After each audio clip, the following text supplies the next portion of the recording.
आज का वीडियो शुरू करने से पहले आप भारत का मैप इमेजिन करिए। आपने इंडिया का मैप इमेजिन तो किया होगा, लेकिन उसकी एक खास बात मैं आपको बता सकती हूँ।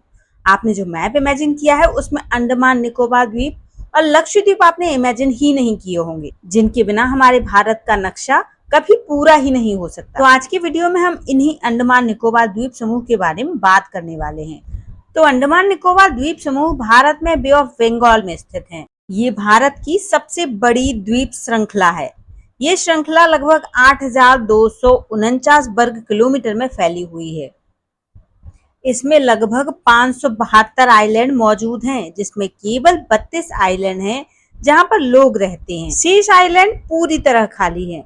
ये भारत के मेन लैंड से लगभग 1200 किलोमीटर दूर दक्षिण पूर्व में मौजूद है और ये स्ट्रेटेजिक लिहाज से भी काफी इम्पोर्टेंट है, क्योंकि यह मलक्का स्ट्रेट के काफी करीब पड़ता है, जहां से चीन का लगभग 2/3 व्यापार गुजरता है। अंडमान निकोबार के सभी आइलैंड को समझने के लिए इनको कई समूहों में डिवाइड किया गया है।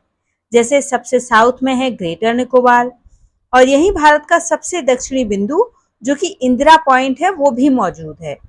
इसके बाद आता है लिटिल निकोबार, फिर कार निकोबार, फिर इसके बाद आता है लिटिल अंडमान, मिडिल अंडमान और नॉर्थ अंडमान। इसी से थोड़ा सा नॉर्थ में आपको मिलेगा सेंटिनल द्वीप, जिसे सेंटिनल जनजाति का घर कहा जाता है। सरकार के नियमों के मुताबिक कोई भी बाहरी व्यक्ति यहाँ प्रवेश नहीं कर सकता, क्योंकि सेंटिनली जनजाति दुनिया के कुछ चुनिंदा संपर्क रहित लोगों में से एक है, यानी अभी तक इनका परिचय आधुनिक सभ्यता से नहीं हुआ है। इसलिए सरकार चाहती है कि सेंटिनल जनजाति की संस्कृति में कोई भी हस्तक्षेप न किया जाए। अब आप सोच रहे होंगे कि हम अंडमान निकोबार के बारे में आज इतनी बातें क्यों कर रहे हैं, क्योंकि आज हम बात करने वाले हैं ग्रेट निकोबार द्वीप परियोजना के बारे में। इस परियोजना के माध्यम से इस क्षेत्र के उन्नयन का और यहाँ की बुनियादी ढांचे की विकास का प्रयास किया जा रहा है। ये योजना 30 वर्षों की एक योजना है, 3 चरणों में संपन्न होगी। लगभग 75,000 करोड़ रुपए इस योजना पर खर्च होने का अनुमान है। ये परियोजना ग्रेट निकोबार द्वीप पर संचालित होने वाली है, जिसके बारे में हम अपने वीडियो की शुरुआत में बात कर चुके हैं। इस परियोजना के शुरू होने से पहले ही इसका विरोध किया जा रहा है। इस परियोजना के बारे में वन्य जीव संरक्षण से संबंधित जो शोधकर्ता विद्वान हैं और जो नागरिक समाज है, उसका भी प्रतिरोध देखने में आया है। ग्रेट निकोबार, जहां पर ये प्रोजेक्ट चल रहा है, इस पूरे के पूरे क्षेत्र को यानी कि निकोबार द्वीप समूह को यहाँ के विशेष पारिस्थितिकी तंत्र की वजह से जाना जाता है। यहाँ पे मैंग्रोव वन पाए जाते हैं, साथ ही यहाँ पर कुछ ऐसी स्थानीय प्रजातियां भी पाई जाती हैं जिनके लुप्त होने का खतरा है। यहाँ के पर्यावरणविद इसी खतरे की तरफ इशारा कर रहे हैं। यहाँ पर 2 महत्वपूर्ण राष्ट्रीय उद्यान हैं, जो गलाथ नेशनल पार्क और कैम्पबेल बे नेशनल पार्क है। यहाँ पर एक बायोस्फीयर रिजर्व भी है, जिसका नाम ग्रेट निकोबार बायोस्फीयर रिजर्व है।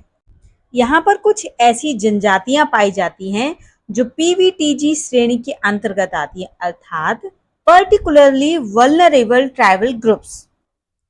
इनकी संख्या बहुत कम है और ऐसी दशा में उनके भी जीवन में जो छेड़छाड़ है, उसके संबंध में इस आसन्न खतरे को देखा जा रहा है और कहीं यह जनजाति के ऊपर संकट न आ जाए, इन सभी कारणों को देखते हुए इस योजना का विरोध हो रहा है। ग्रेट निकोबार द्वीप परियोजना के बारे में हम आगे आने वाले वीडियोस में भी चर्चा करते रहेंगे। वीडियो खत्म करने से पहले दोस्तों, हम आपके लिए सवाल छोड़ के जा रहे हैं, जो आपको हमें कमेंट करके बताना है।